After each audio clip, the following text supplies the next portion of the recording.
IPL 2026 season లో భాగంగా బెంగళూరులోని చిన్నస్వామి స్టేడియం ఒక అరుదైన చారిత్రాత్మక ఘట్టానికి వేదికైంది.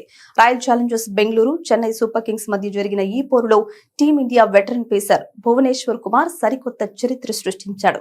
ఈ మ్యాచ్ లో తన మొదటి ఓవర్లోనే సిఎస్కే ఓపెనర్ ఆయుష్ మాత్రేను పెవిలియన్ పంపి ఐపీఎల్ చరిత్రలో 200 వికెట్ల మైలురాయిని అందుకున్న మొట్టమొదటి ఫాస్ట్ బౌలర్ గా భువి రికార్డుకెక్కాడు.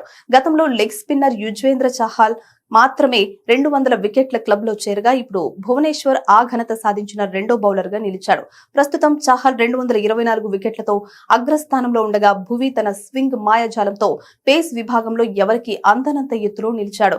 అవును, ఐపీఎల్ లో 200 వికెట్లు పూర్తి చేసి ఈ ఘనత సాధించిన ప్రపంచంలోనే మొట్టమొదటి ఫాస్ట్ బౌలర్ గా నిలిచాడు. భువికి ముందు ఐపీఎల్ చరిత్రలో ఏ ఫాస్ట్ బౌలర్ కూడా 200 వికెట్లు తీయలేదు. ఇక డిఫెండింగ్ ఛాంపియన్ గా బరిలోకి దిగిన ఆర్సీబీ తరపున ఆడుతున్న భువి తన అనుభవంతో యువ బ్యాటర్లను కట్టడి చేస్తూ ఈ అరుదైన డబుల్ సెంచరీని పూర్తి చేయడం విశేషం.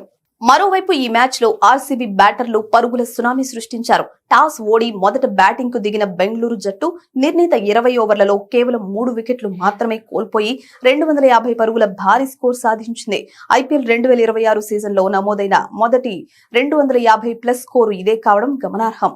ముఖ్యంగా టీమ్ డేవిడ్ ఆఖరులో శివ తాండవం చేస్తూ కేవలం 25 బంతుల్లోనే 8 భారీ సిక్సర్లు 3 ఫోర్లతో 70 పరుగులు చేసి అజేయంగా నిలిచాడు. అతనికి తోడుగా ఓపెనర్ దేవదత్ పడిక్కల్, కెప్టెన్ రజత్ పఠీదార్ విధ్వంసం సృష్టించారు.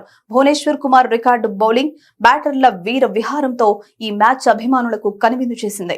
పాయింట్ల పట్టికలో అగ్రస్థానానికి చేరిన బెంగళూరు తన ఆధిపత్యాన్ని మరోసారి చాటుకుంది.